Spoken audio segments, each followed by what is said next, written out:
Hello, everybody, and welcome back to the VESL Fall 2024 season for the CMS region. RD's Andy and RD Trey, along for the ride here to watch this CMS region just absolutely blossom and bloom into the successful region that we know that you are going to be. We have a little secret going back and forth in between the other RDs, between the Oceanic and Western side, so trust me, we want you all to do well. But we're back again here for another day of some video games, and today we're going to be doing some Smash Brothers. Yeah, back to me being confused again. I'm sure there's going to be some new characters in these matches tonight that I'm going to have to learn, but we've got our guy Andy here for that. Yeah, I'm sure as like the weeks continue on, we'll probably start to see like a certain modicum of like mains that are coming around, like a lot more top tiers. We'll start learning a lot of these characters, and plus this is a good way to us for us to be able to get to know all the competitors as well as like some of the mains that they continue to play.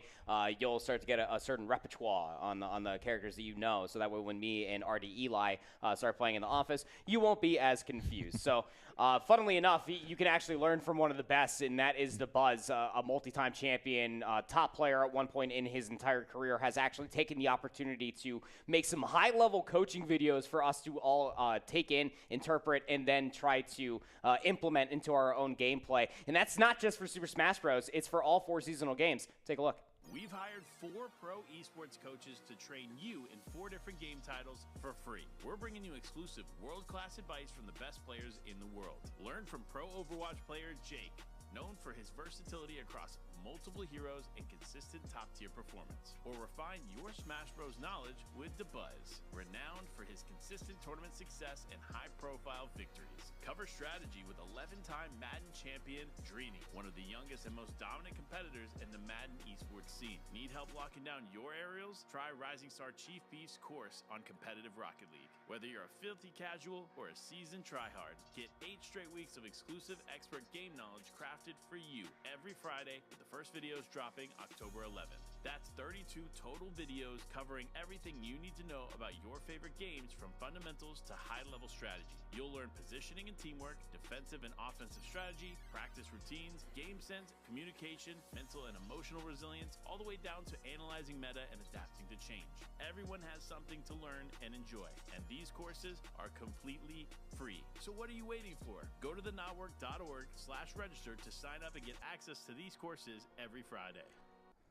Wow, it's just a really cool idea and a really cool tool for a lot of these students to utilize in their day-to-day. Yeah, so sick that we got all those guys. And that's actually we've watched that video for 2 weeks straight now, and the first time that I've noticed the Madden belt that Drini has, that was pretty sick. Yeah, no, all the trophies, they are very decorative professional players. I promise you that even if you don't partake in, say, Rocket League, I'm not really that fantastic at the game, but I enjoy watching Chief Beast's video, and then like now I know when I actually go into the practice range what I need to be focusing on. It's not just for one for the game. Maybe you want to get better at another one. You now have all those tools at your disposal. So go to the Notwork platform and make sure you check out all of those videos. If you don't see them there, get along with your esports mentors in the Discord chats. We'll help you get where you need to be.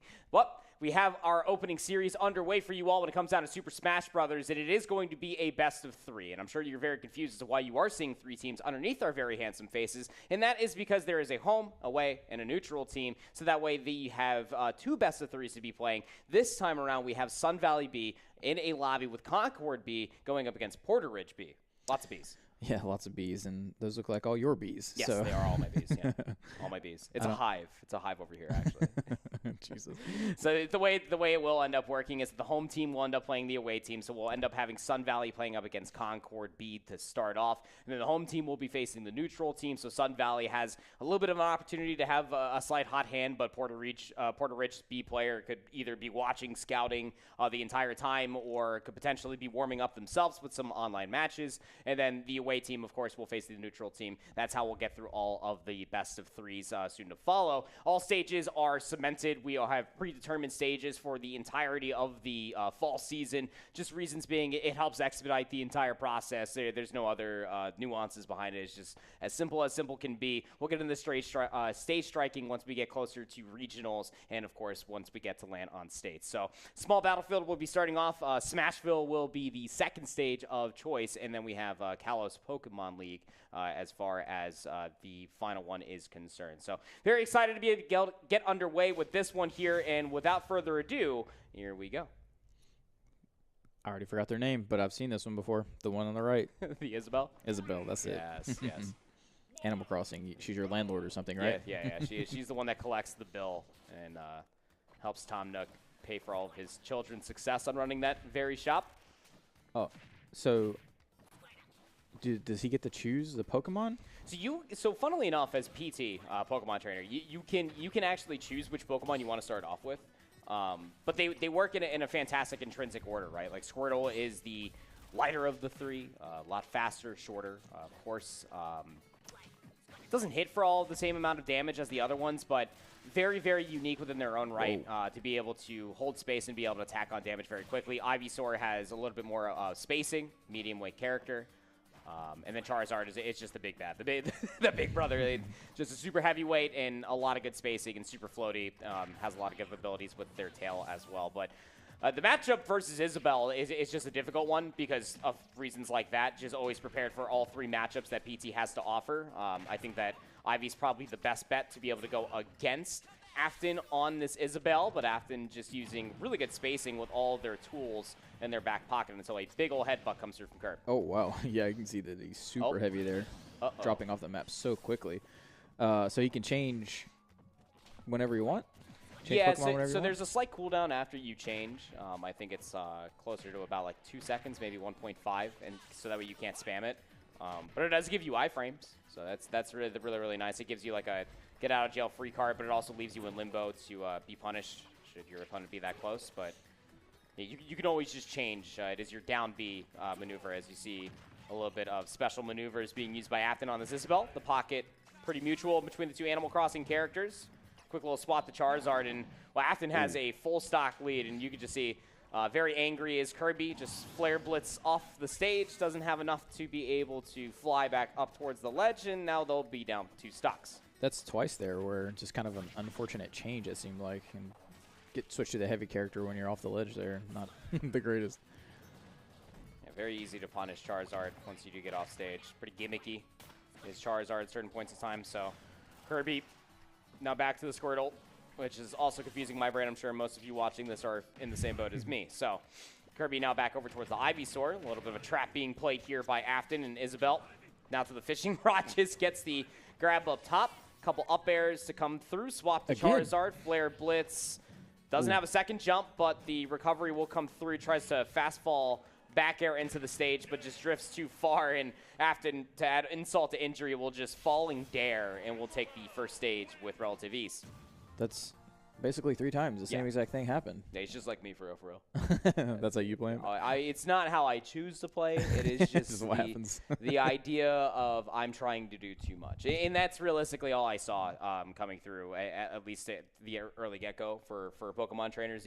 You kind of get into like this mental limbo of like, I need to get this stock and I need to do it now. So you just start pressing so many buttons, and by the time that you press so many buttons, you don't know which ones you've already pressed.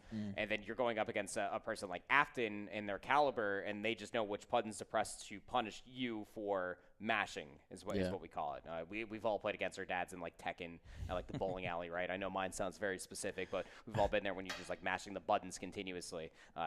Is what unfortunately happened to that Pokemon trainer player. But they're not done yet. They do have a second stage to potentially send us to a third. For sure. Is PT kind of like a high skill character for people to use, or because there's so many options, it seems like? I would say so, because obviously each Pokemon does act intrinsically different, and well, we're staying within the same family, but swapping Pokemon. We'll now be over towards the Pikachu. Kirby must have watched Pokemon over the weekend or something. I was actually in conversation with somebody recently saying that, like, I really wanted to watch Pokemon 2000 again. So they remastered it, Oh, sick. I'm ready to cry, like, all over again. I think I only watched the original stuff and then pretty much nothing after that. I would strongly recommend that you and your missus watch Pokemon 2000 together. It's a good watch. Alrighty. And Kirby over towards this Pikachu now has tacked on 27% damage. Is just trying to find a means on the way in. Pikachu's very close to Squirtle in that fact that it takes a while to be able to tack on a lot of damage, but does have a lot of good tools at their disposal. You see the Thunder being used there. Brings Afton up to 44%, but just floating around. Just doing Animal Crossing things, just being a nuisance, throwing out options. Good up tilt into the up air from Afton. Fishing rod here on Smashville just to hold the space. Trap will send Kirby back up towards the top, and now you don't have the option. You are a super light character and within that death percentage. Looking like at least a little bit of a better matchup here for Kirby with this Pikachu against Isabelle. So far. Seems like, oh, unfortunate. Yeah, I mean, just trying to spam the side B. Will end up getting caught by the forward air there from Afton. We'll take that first stock off of Kirby. A couple up tilts, Thunder will come through, but won't connect with Pikachu. And that's the biggest gimmick about that Thunder is that it'll still come down, but should it connect with Pikachu, it actually has that entire like blast radius that you saw a few moments ago. So Afton just patient with a fishing rod, resets neutral. Still on their first stock, by the way. Dash attack just to cover an option. Up tilt, up air, not going to be able to get connected here. Thunder comes through, does send Afton away, but Kirby, again, just struggling to try to take this first stock. Oh, yeah. While it is he does seem to be doing a little better, still just kind of taking it here right now from Afton. So, able to catch the first stock there with a forward smash. Why not? One of Pikachu's greatest kill options, not to mention, realistically, actually, all smash attacks. So, if you're Kirby, how do you find your way back in there as Afton just RP walks back to center stage? I'm intimidated just looking at this dog that's wearing a sweater vest. It seems like Kirby's trying to bait him to the edge. Is Pikachu like an edge fighter? Can be. A lot of good hits. You could get multiple back airs in a row and send them off to the ledge, but I would say off stage, the Isabelle should actually have a certain edge with the spacing available with their forward air. That slingshot is annoying to say the least, as Kirby's now up to 120%. Final life situation here for Kirby, who will just try to fly, and I thought it was going to be a dare down to the floor, but will be over towards the left side of the stage. So very easy dubs coming through from Sun Valley B. Will knock down Concord High a certain peg or two, but Sun Valley B are not done yet. I would say strong on the Isabelle, but not tested. Yeah, I mean, I don't know if Pokemon Trainer and Pikachu are bad matchups for Isabella, but just didn't seem like it had struggled too much. Well, if we're getting into the nitty-gritty here, technically, Isabelle should lose both of those matchups every single time. Like, probably the one that's closer. I don't have my spreadsheet up in front of me naturally, but, like, I'm pretty sure the one that's closest for Isabelle there would probably be against Pikachu, but because Ivysaur is just so oppressive and was just not being utilized to its highest level, it's just unfortunate that the Concord High B player just could not piece it together. Kirby just was kind of lost in the sauce, just wanting to at least get in, but sometimes you just go up against a better player, has the spacing available, has the game knowledge, the matchup knowledge, and the numbers just don't mean anything at that point. So now we're going to end up having our next series underway, which will be Concord staying in the arena. They will be going up against Porter Ridge B again. This is a me versus me matchup here if we're talking RD's sake, so I really don't lose anything. I don't gain anything either, but we will keep Kirby on the screen. Will they be able to win? They say they'll win this time, as now we have Porter Ridge into the mix on Luigi. Why is Luigi, like, teal? Well, you can change the colors. Why is Pikachu wearing a hat and sunglasses? Those sunglasses are clearly way too small to fit on Pikachu's head, but, like, style. Yeah, I guess you're right. Speaking of style, that was a sick flip that he just did back onto the ledge. Yeah, Luigi's funny. You see, that's the reason why I didn't play Pikachu a lot on when Smash was on N64. I know, old man thinks. I could never get the up B sequence online, but you just have to spam the second input like that, and you should be able to get it pretty quickly. But chasing out with a significant lead, and just trying to chase some up smashes. This is one good combo away, should the Luigi know how to do it, of just one quick grab and an up B combination. Still hits very true, and Well, Pikachu's a very light guy. Yeah, just flying all over the map. I can't tell if I would like that or if I would just do horribly if I was playing. Trying to fly around, fly off the map probably. Well, you see, this is where it gets really funny because like when you get matchups like this, it really does put a button on what makes Super Smash Bros. Yes, a fighting game, but a platform fighter game. Because like in a situation like this, it does feel very old school, like Donkey Kong yeeting barrels down a bridge to you, and you're just jumping over and trying to find the timings to be able to hit said barrels. Just this time, the barrels is a Pikachu who calls down thunder and will yeet Chase all the way to the blast zone. We'll finally get that first stock off the Luigi. Yeah, this looks like at least a little bit closer of a matchup here, even though Pikachu already down to or up to 115% here. I don't know if it's the characters, but it seems like a little bit of a slower fight between these two guys. So, in theory, both characters have like really big blow-up potential. Luigi especially. That up B could murk a Pikachu probably around like 75%. On mini Battlefield, but I don't know if Chase is playing Luigi because they like the character or they just have always played Luigi, but those are certain mix-ups that you want to try to learn dating back to the Buzz's videos. If you find a character that you like to play, just play that one character and try to learn that character in and out. We saw what it meant for Sun Valley on the Isabelle. Not a meta character, not a high-tier character, but if you know how to play that character, it normally works out quite well for you as Chase is able to take that second stock. Kirby now down to their last stock here in Game 1 between these two. Yeah, kind of to your point, it's very easy to sort of get lost in the sauce when you're trying to figure out characters to play, and I don't know if these are newer players or older players, but sure. Me coming into this game, I'd probably try to research a bunch of characters, and somebody would say this character's the best, but sometimes you just got to play them and figure out what you like, and then, like you said, stick to it, learn them, and then you'll get better. And there is a certain area of conversation for that, where you could look at a flowchart and be like, wow, Aegis, Joker, Cloud, all these are super strong characters. I want to learn all those characters. And all the ones I just listed are probably about like 1 or 2 columns up from where these two probably lie, but learning the ins and out of the character will always make it very, very strong. Myself as a Yoshi player has a lot to learn, but knowing how that character works makes me better than saying playing a Swordy as the walk-up forward smash will connect. Chase will 2-stock Kirby and will take the 1-0 lead over Concord High. Yeah, so struggling there for the Pikachu. Maybe there's a character switch coming here as well. Maybe it's very possible. I think that this is one of those opportunities specifically for Concord B that obviously being able to overwatch the boast of all of Concord realistically for esports. Concord A and Concord B should probably get together more often and probably play a lot because they're showing up to all their matches. I don't really know where they are on how they're doing today, but like.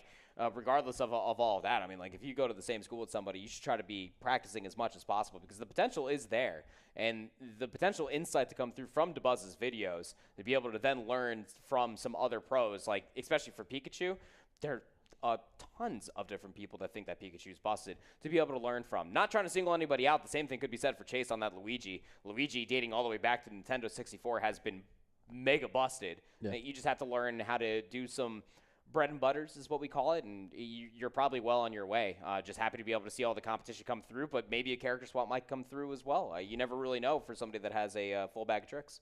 Yeah, definitely. And to your point about playing A teams and B teams together, a lot of these schools, have tons of players outside of even just their A's and B's teams. So we've suggested to some to, kind of maybe run tournaments or whatever when you're during the week leading up to your matches. Yeah. So, I mean, there's tons of ways that we can get practice here, and all it can do is make everybody better. So absolutely. Yeah. Make sure you get along with your esports mentor, let alone everybody involved for your team as well. You never really know who wants to play Super Smash Brothers because, let's be candid, it is a very fun party game. Everybody's always down for a little bit of Smash Brothers. So game number 2 about to be underway here in between Porter Ridge, who have a 1-0 lead, versus Kirby, who goes to the namesake of the character. It is another one of those picks. Again, like not a high tier, not a low tier. Kind of scraping being a mid tier, if I'm being honest, but has their moments. We'll have to see if this one pans out. I'm expecting a lot just because of the namesake, but can you literally change it to any color that you want to? This is throwing me so hard with this purple and yellow and yeah, it's so each character I think has like 6 different colorations that they have, and some make them incredibly different, as you have like the minus Kirby here. Yeah, and I saw there was like a Mario Smash thing coming out of them too. Yeah. Mixing genres a little bit. I think there's quite a bit as Kirby is doing the old school move. Spam up B, spam down B. Oh, I thought we were about to get a combination there. Yeah, like what is that? Could That's Mario. Yeah. Oh, yeah. The down B, swapping to 100 tons, could be a lot of different things in this day and age. The Dream Hammer will come through. Nice little side B out of Kirby. And there's the up B. Bang! Ooh. 70%. That did 20 extra percent and just yeets you into the blast zone. So even up here. I guess that's what you were talking about with the Luigi there. Yeah. Busted. But Kirby doing a little bit better this match. Oh, ooh, I thought there for a second that Chase went a little bit too deep.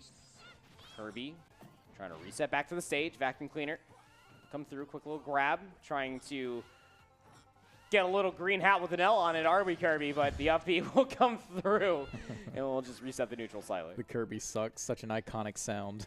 Yeah. Oh. Well, yep, all good. lag. Online Smash things. We're chilling. Don't worry about it.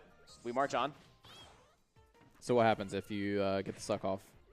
You just suck them in and then spit them out? Well, you can, or you can swallow. Oh, here we go. So it's trying to at least walk off the ledge. That's another option that you can do, but you can mash out of there just like any grab. You can also steal the power, or you could charge up a forward smash as Kirby was just spamming down B. Now Chase has another one-stock lead down air, trying to get the combination. Only falls into a jab. Was looking for a little bit of a reset, maybe into up B. Don't think it would have killed, but it would have been sick nonetheless, as Chase with a commanding lead here. Kirby now spamming the up Bs, trying to take this stock away. Thought they were going to get the down air, down smash combination. That is very true for Kirby. But does not come through. Chase lives on. Yeah, interesting moveset here. Oh. Doesn't kill this time, but that's a lot of damage to come all the way through. Up B in the rock, so nothing happens besides a really cool cinematic as we see probably the most intense Luigi face you will ever see. Chase trying to reset the neutral. Kirby trying to spam up B. We'll get the grab. Down throw will come through. Off stage situation here. Back throw trade there with a side B out of Chase, who's up to 135% now. Shield up against the ledge. Down tilt will send Chase off of said ledge. And the get up attack works. Back to neutral. That was a weird looking ledge fight there. Oh, he misses. He's got to be so, yeah. But the up smash comes through, just hits him with a big old Italian schnozzle that Luigi has. And Porter Ridge will take a 2-0 win. Little twerk there out of Luigi at the end. I mean, he making them overalls look good. I'm telling you that much. Like, are they New York? Like, are they Italian? Either way, I mean, that man looked good in a pair of overalls. Like, Kirby doing a little bit better in that next match, though. Like, maybe that's a character he knows better. I don't know, but for the namesake alone, you'd probably assume, yeah. That like Kirby would want to play Kirby. If my name is Sora, like I'm probably gonna play Sora. Like it's just like, it's kind of makes sense to me. My name's Andy, and I only exist in Street Fighter. So that will be an 0-2 for Concord on the week. Very unfortunate, but again, make sure you get along with your esports mentor. Go to the Network platform, watch all those videos from DeBuzz, and try to get a little bit better. Find yourself a main, and we will see you on the up and up, as we are just barely even close to halfway through the season, but still a lot of different matches to come our way here. Of course, we are not done with our opening series here, as we still have Sun Valley B now preparing to face Porter Ridge. So we're going to end up getting, I believe, a Luigi versus an Isabel. Yeah, I'm pretty sure those were the ones that we're going through. Is that good matchup, bad matchup? Yeah, it's a weird one. A weird? Okay. So it's a very weird matchup. I'd say it's nothing that I would ever expect to see on my screen. I will say that much. But it is the nature when it comes down to Super Smash Brothers. In a game where there's 70-plus characters, you're bound to see a few that you don't see every day of your life ready to play. As Afton says, yo! Did you say 70? There's 70 characters in this game? Yeah, 70-plus. Jesus. Including like all the Mii fighters, the DLC characters. We've been playing Smash Brothers for like 20-plus years, man. You have, I haven't. The game's been around for 20-plus years, man. Yeah, there you go. So, Chase on this Luigi already off to a way better start. Just, you have a lot of good options against Isabel in their antics, and that mostly comes through from your Nair, the quick little boot to come all the way through. Fireball will also keep Afton a little bit more honest. But again, the pocket comes through. Quick little return to sender. Mini battlefield platforms not high enough for the up tilt to connect, and Chase will hold neutral. So is Luigi considered a medium character? Or like for weight? Yeah. Yeah, he's like, I'd probably say medium floaty, so like a medium lightish character. You know, that's what always made him in the difference maker back in like Super Mario Brothers 3 in between playing Mario and Luigi's. Luigi like had like a little bit of a flutter jumpy, a little bit more of a floatier guy. Rather than just being built like a pencil with an extra eraser on top of it. Nice little back air coming through. We'll take Afton off of the stage, and quick little connection comes through, and Chase will actually take the second stock for Afton on the evening. Only lost to 1 to Kirby's Pikachu, I believe. So up smash not going to be able to return it back, but the trap into up air will. Even game. That was a like multi-hit uppercut there.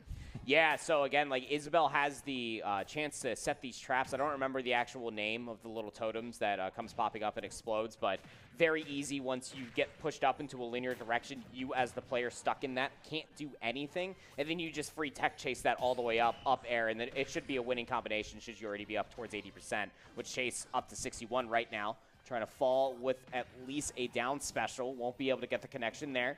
Fireball returns back to stage safely. Afton just pushing buttons. Trap will run out of time, so it will reveal itself. And Chase is trying to find that way in. And we see here a little bit of a closer matchup than we've seen from the others so far. Even though it's a weird matchup, I guess it's a good matchup. Doing quite well. This is a game of gimmicks, really. Like, as you see the trap come through, Afton calls it early. Chase trying to find himself within vacuum cleaner range, but it's just the forward airs continuously coming through from Afton that is keeping Chase about 5 characters too far from finding a way in to really punish Afton for all of these empty hops that they keep throwing out. Finally, a forward air comes through. Trying to find the edge here, but the forward air in close proximity sends Chase all the way towards the right blast zone. Afton misses with the down air, but the trap comes through, almost finds the elimination on a Chase on the second stock, but good DI comes through, resets, forward air again. Chase trying to find their way back, and I believe the dash attack should be more than enough to set up a ledge trap. No! Oh, yeah, dang, got him with that. That was sick. That'll do it, though. And that's always the hardest part about just playing a brawling character like Luigi versus somebody that has a lot of projectiles like Isabel. It's just, you know, playing that platformer-esque style and finding your way in. Yeah, that's got to be one of the most frustrating thing in all video games, trying to close range and stuff like that. It's so difficult. That's where that, you know, playing that character, like if you are the Luigi and you're the melee, knowing how to close that distance is a, like, probably big talent gap, right? Like, you need that high skill to be able to know that about your character, and that only comes from playing them. Falling ledge back air 2 times now for Chase. That is how they were able to win, or 2 stocks away from Afton. As we go to a last stock territory each. The biggest difference, again, Chase just up to 84%. The fishing rod option hasn't been utilized a lot. Falling up air will come through. Fishing rod will cover the ledge situation, but Chase falls back down. Still, trades are not good enough. Need a clean hit if you are Chase.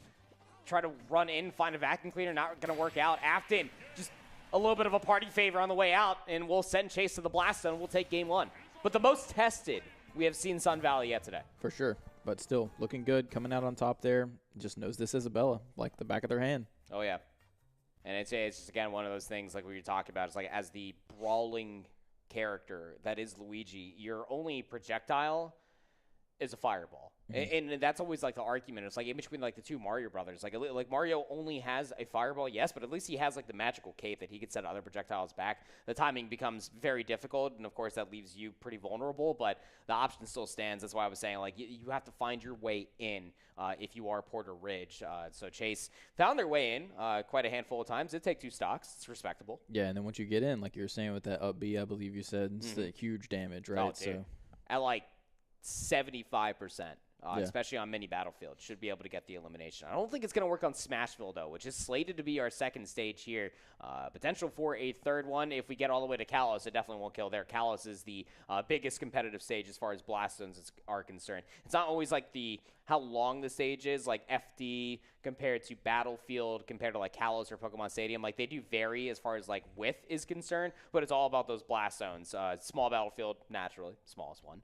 Kalos, the biggest one. It's a massive stage, and it definitely feels like it, especially if we get these two characters to reach game number 3. But game number 2 should be underway here very, very shortly, and without further ado, Sun Valley going up against Porter Ridge, who swaps to the Yoshi. Oh, here we go. My man!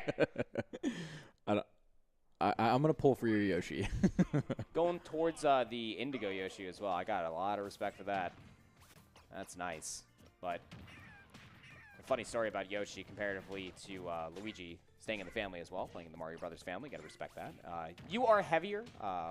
Some have said that those boots that Yoshi wears are made out of lead. But you do have a lot of good options to get out of the gimmicks that Isabel does have. But speaking of a little bit of heavier as well, Chase is just turning this poor old Yoshi into a new pair of boots. Oh, my goodness. Yeah, oh, wow. 124 already. Kind of to what you were talking about earlier about the stage size. Oh, no. So I assume that benefits the lighter characters, yeah? Yeah, you know, being able to kill pretty quickly. That's why you see like a lot of heavies being played, is because like they don't die like pretty quickly. And Smash Ultimate, there are a lot of good heavies that like exist super late. You know, even as a Yoshi player myself, like there's certain times that I can live to 206%, you know, versus like a Sheik or somebody that struggles to be able to really get that killing blow.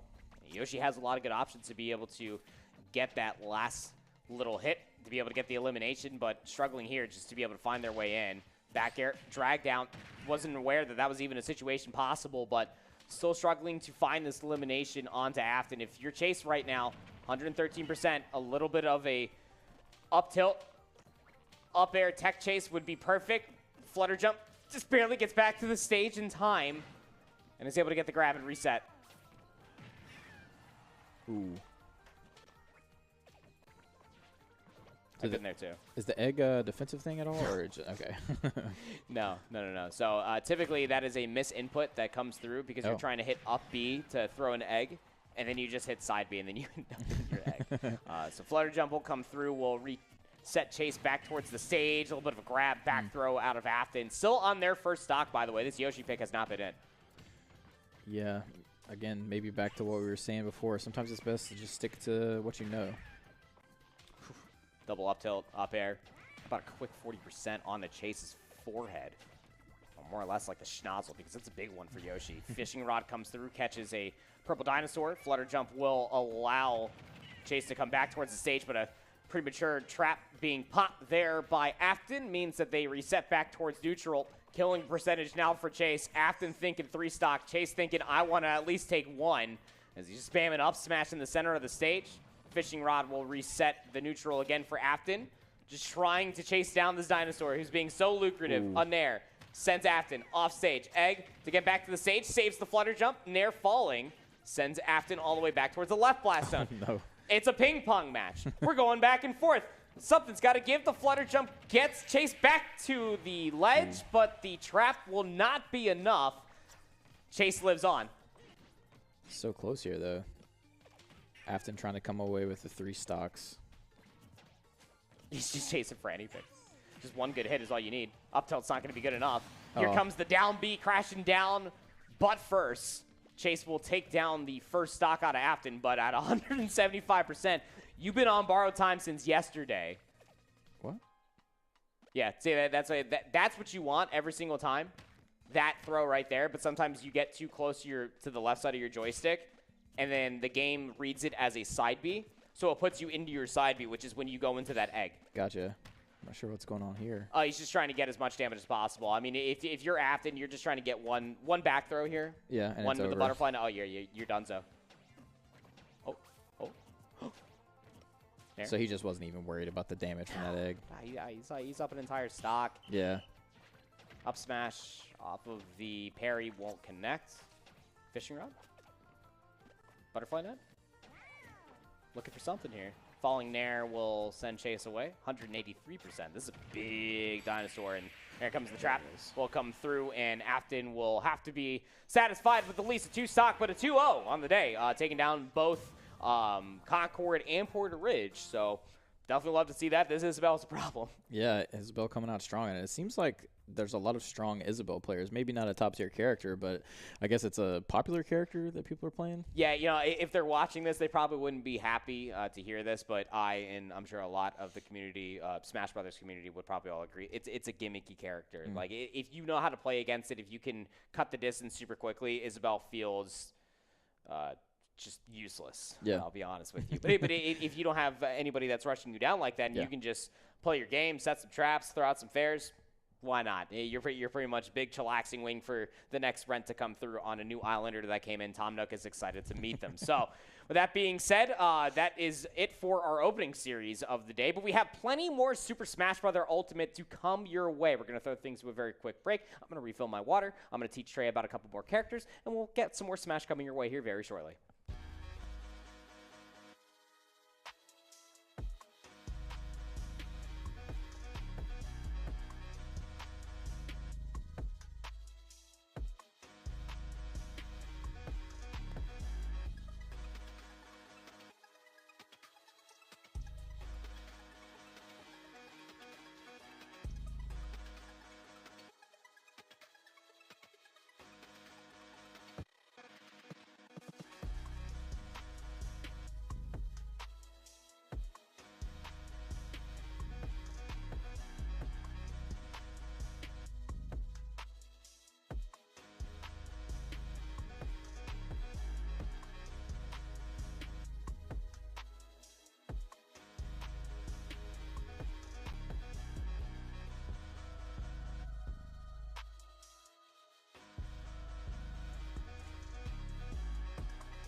Hello, everybody, and welcome back to the Super Smash Brothers Day here for the CMS region. It's the fall season, of course. I'm wearing a flannel for crying out loud. This guy's wearing a 100 Thieves jumper, and I gotta say, he looks pretty dang sexy. My name is Andy. Joined with me is RD Trey, and we have some more Super Smash Brothers coming your way. This time around, we are getting prepared for Palisades versus Crossroads. Again, Palisades is a team that we have seen and have frequented throughout the entirety of the week. Overwatch, college football, a lot of Palisades coming through. For Crossroads is a new team. Yeah, Palisades been coming up on top in a lot of their matchups. So, like we've talked about, history team, a lot of people over there who are really good at games.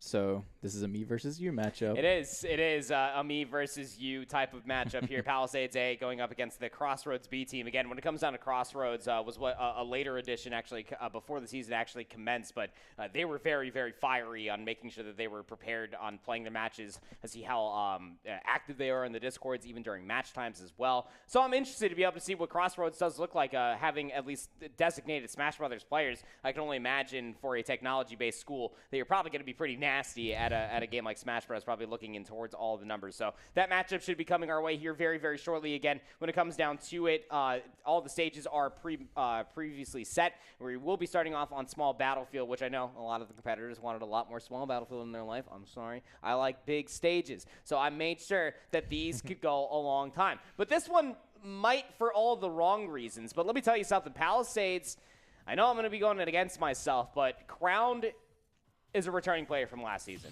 Yeah. He's a real problem. Very, very good on the Sheik. Has a very good Rob as well. Yeah, was it Sheik and Rob all that he played? Yeah. Yeah. I wasn't sure if there was another character there, but yeah, it was mainly Sheik that he played, right? Yeah, and Sheik is just one of those characters. If you know, you know.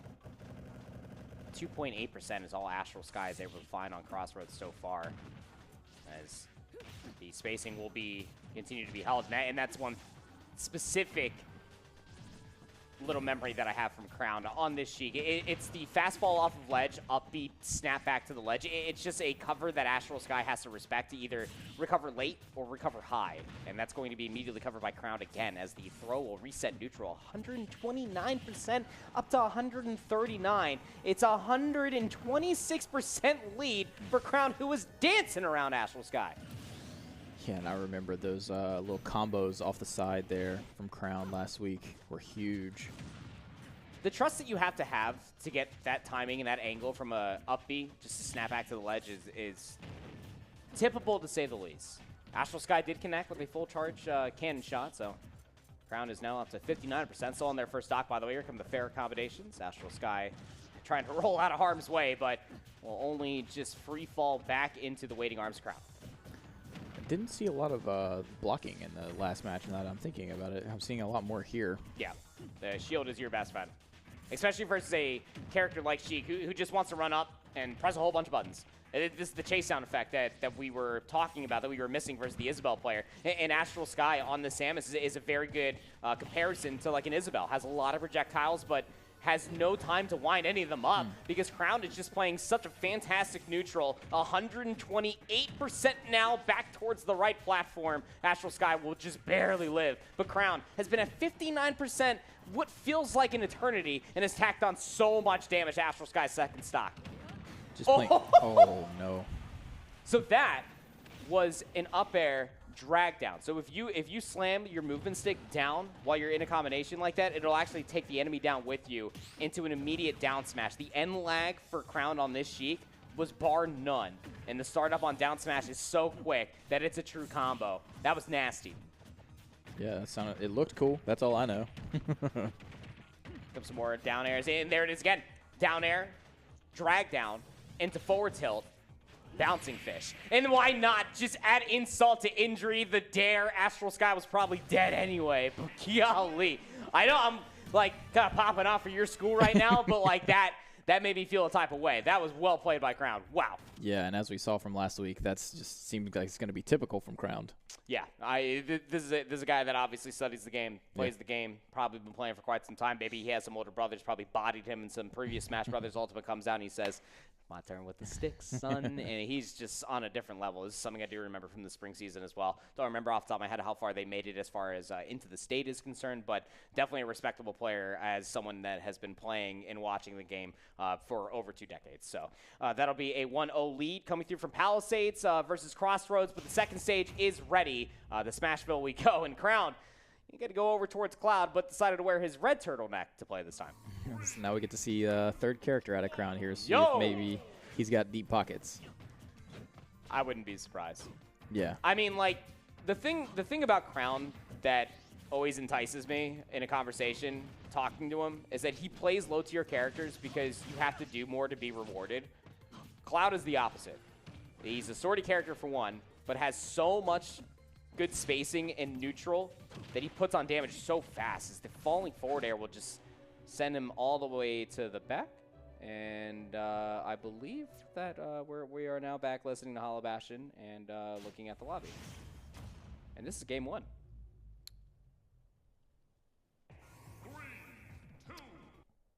So, sorry about that technical difficulty. It seems that the replay of that video completely skipped back. But, hey, now we know what Crown's going to be playing, so it's not a surprise to us. We'll be swapping over to the Cloud, which, again, as you say, is just another pick. But is the highest tier of a character, technically speaking, that he's played so far. Also, it could be really scary. Maybe it's a new character he's trying out since he knows that it's a higher tier, or maybe it's somebody that he's been keeping in the back pocket, and he's going to really show us what he's got. It could also just be the main, too. I mean, like, I hardly know any one person that just plays Sheik or like just plays like a lower tier character for like the funsies, but like when you start getting into the later stages of a bracket, like say from Crown's perspective, this is all speculation, of course, and Crown, if you're watching this, feel free to at me in your Discord and tell me otherwise, but like if you're looking at it from Crown's perspective, like Cloud is probably the character that you pick once you get the top 8.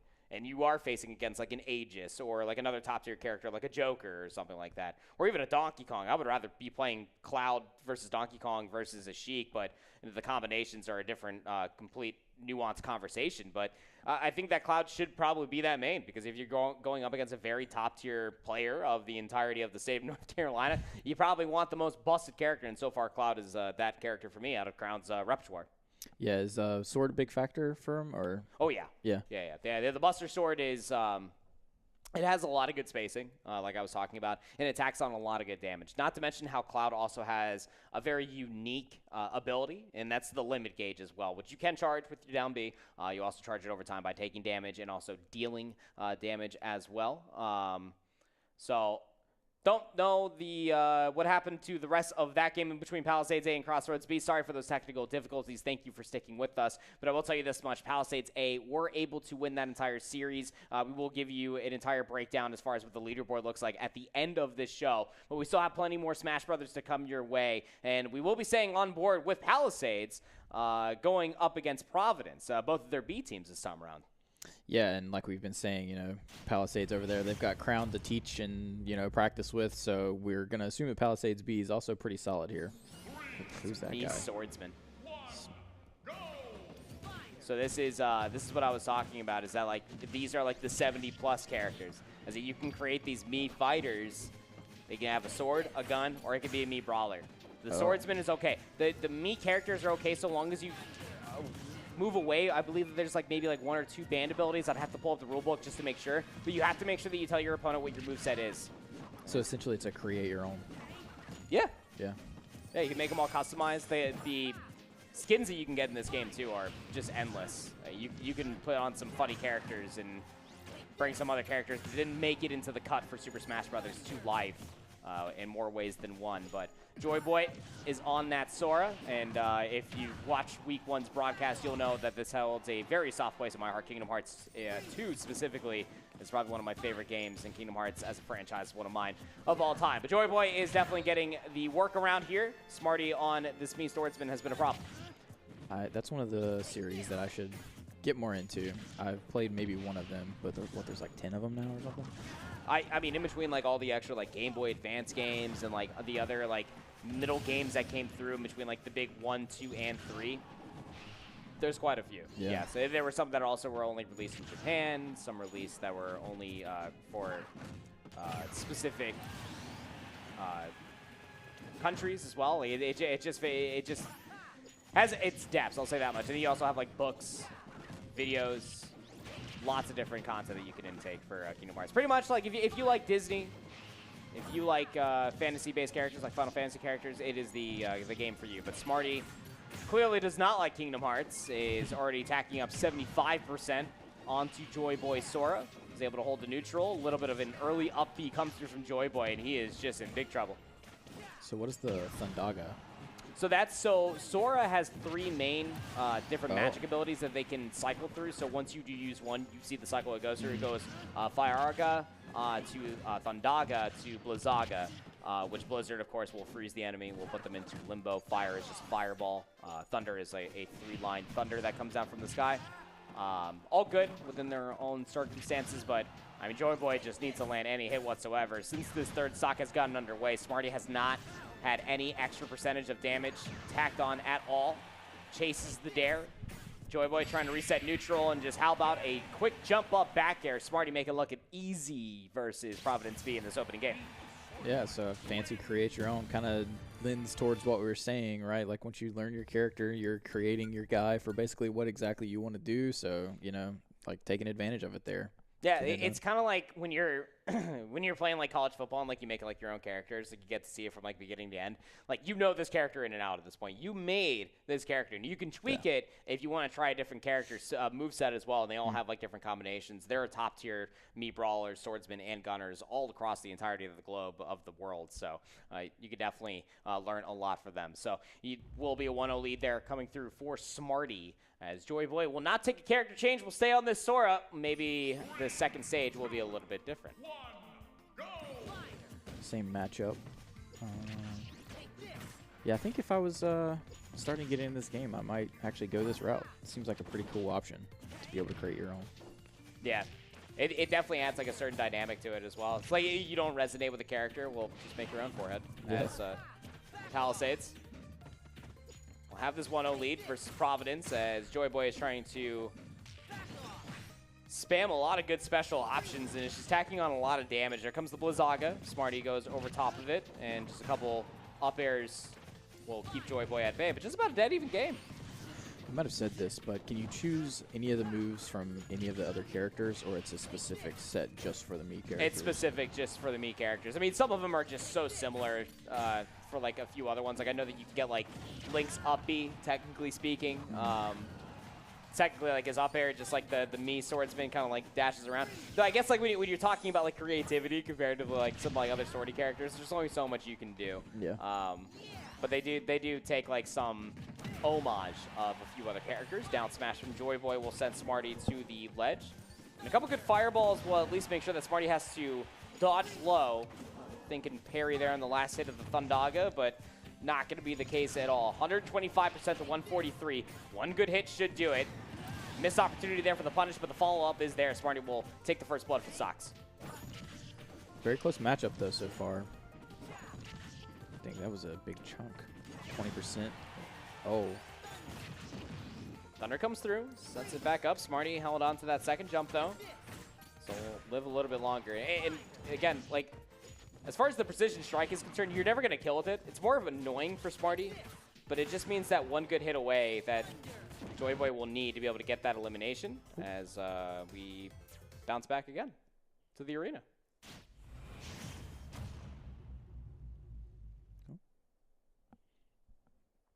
Some more technical difficulties, I believe. Yeah, just a few technical difficulties coming our way, unfortunately. But hey, at the end of the day, I mean, it was looking pretty good for Palisades B. If you're asking me, I think that Providence were probably lacking a certain amount of neutral to come through from Sora. Didn't see a lot of abuse coming through from the Nair. Typically a very powerful option when it comes down to Sora in and out of shield. But Palisades B were going to be able to give you the update on as far as what happened with the rest of that series is concerned. But yeah, it was looking pretty good for the creative class for a Mead swordsman character to come through and just beat the living heck out of one of my most beloved characters of Sora. So I'm hurt ever so slightly, but nonetheless, we have plenty of Smash Brothers coming your way, but not before we end up taking a very small break so that we can make sure that we have the correct amount of hydration. You should do the same, and we'll be right back with some more Smash Brothers right after this.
Obvious things are it's a space for students to game, but I think this space provides a lot of other learning opportunities and experiential learning opportunities for students. The career transfer pieces, whether you're in media, production, or you're doing event management, we have an opportunity to train students to get out in the community to help us lead a lot of different esports initiatives, both locally, regionally, and nationally. Tournament hosting, sponsorships within the esports community, continuing to build our competitive edge with our student recruitment. I think that UNCG's positioned itself to really be the leaders on that forefront. Just a really cool concept, again, for UNC Greensboro, just being the leaders at the forefront. You heard there at the very end to be able to give a certain yellow brick road for a lot of these competitors, which should be at the forefront of a lot of these minds, especially if you are a junior and senior when it comes out of high school, about where you are going for college. Esports might be a direction for you, whether it's media production or as a competitor, so you definitely want to check out what they're all doing at UNCG. Shout out those guys. But we have another Super Smash Brothers Best of 3 coming our way. A little bit of JT Williams versus STEM Early College is on the docket. You versus you. Yeah, me versus me. So let's see what these guys have got to put together. Like we've talked about before, JT Williams, kind of a historied, I'm going to call him a franchise here in the VESL League. So see what they can put up against STEM Early College here. Yeah, JT Williams, again, as far as the school is concerned, very tenured when it comes down to it. Do it for Etika. Gotta love the name. That's something that I definitely remember. Now it's coming. Rushing straight back to the swelling of my brain, this Kazuya is very annoying. I don't know if you recognize Kazuya from a very beloved franchise, a.k.a. Tekken, but another crossover when it comes down to Super Smash Brothers, going up against ALG in STEM Early College on that Roy. So he may be our boy, a very meta character, but this Kazuya hits hard.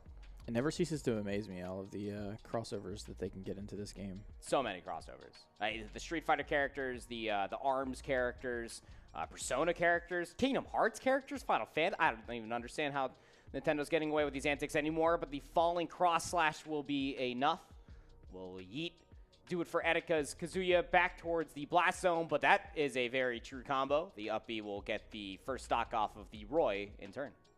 This big damage out of this match so He hits far. hard. Yeah. Both of them hit it really hard. And the thing about Roy and the other Fire Emblem characters, he's closer to Marth.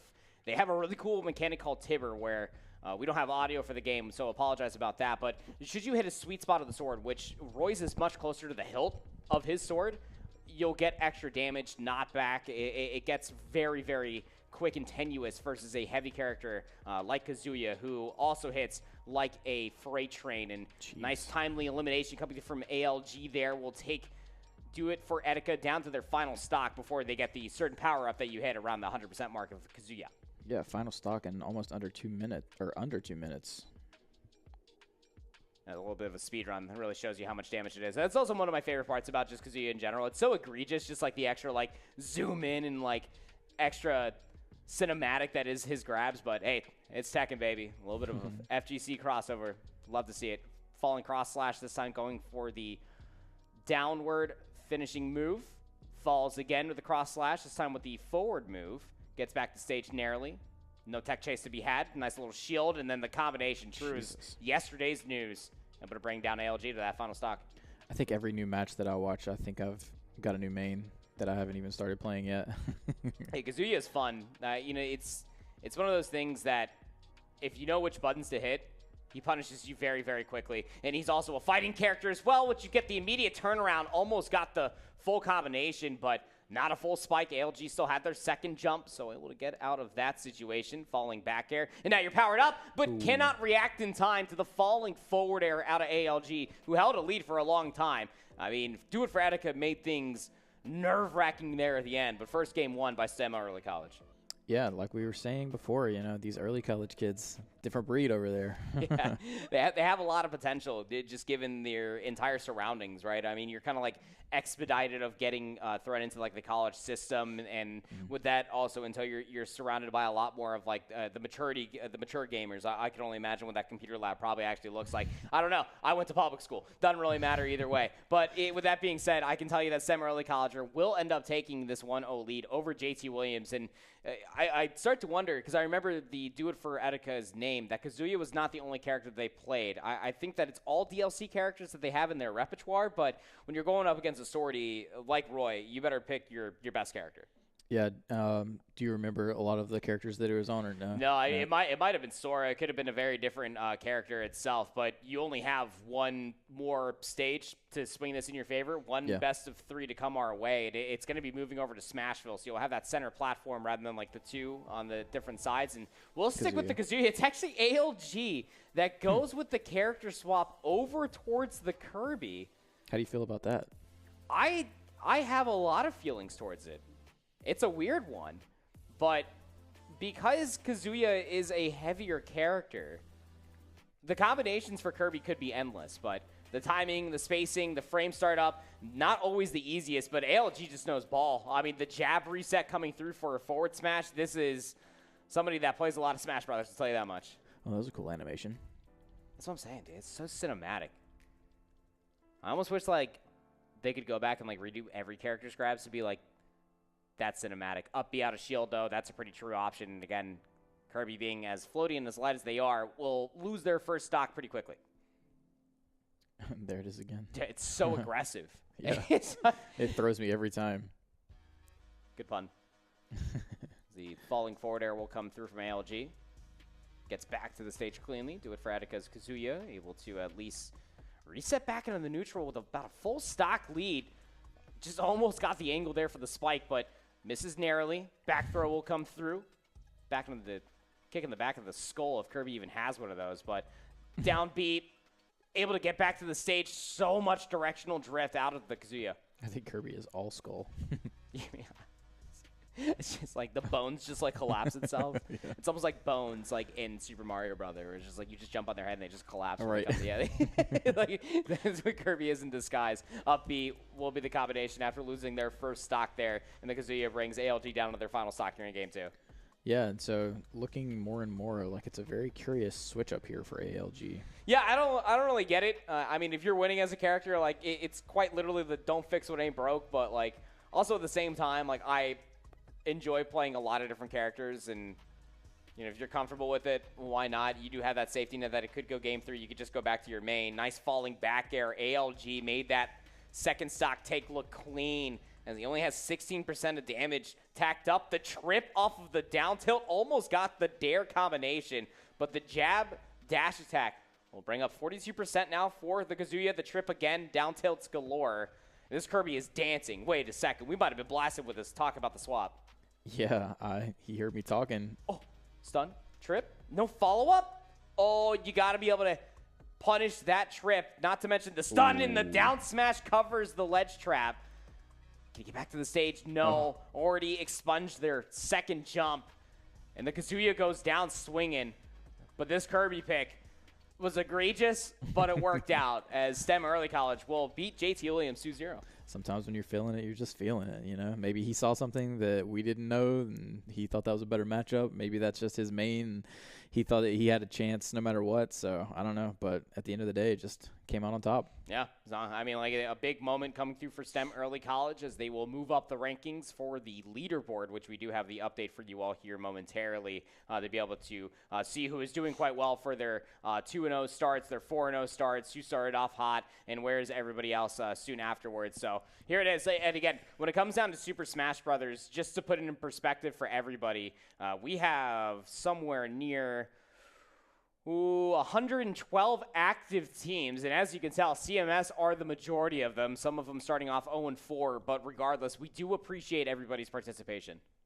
Looking for our JT Williams, looked like they were down there in the 15 range, so yeah, I mean, a lot of time still, though, you know, it looks like we're far into the week because we're running 2 matches per on these guys, sure. But still not even halfway there, right? So plenty of time for improvement, plenty of time for fall off here. And you see, like, a lot of these games won and losses. Like, some of them are sitting up there and may be undefeated, but have lost a certain series of games. So some of them have reached that game 3. Some of them are flawless, 8-0, 8-1. We're waiting for Butler's High School to finish up their series to be able to see if they will remain flawless as well. But Super Smash Brothers is getting on quite nicely. Again, as far as 42 individual teams are concerned in the CMS region, that does an old dog like me proud. I'm definitely happy to see all the participants. Again, 100+ schools are participating as we speak in Super Smash Brothers across the state of North Carolina. It is a sight to behold, but plenty more competition to come our way, all off of these leaderboards. Again, we are just barely halfway through the season, not even if you really think about it. Week 3 is about to get underway,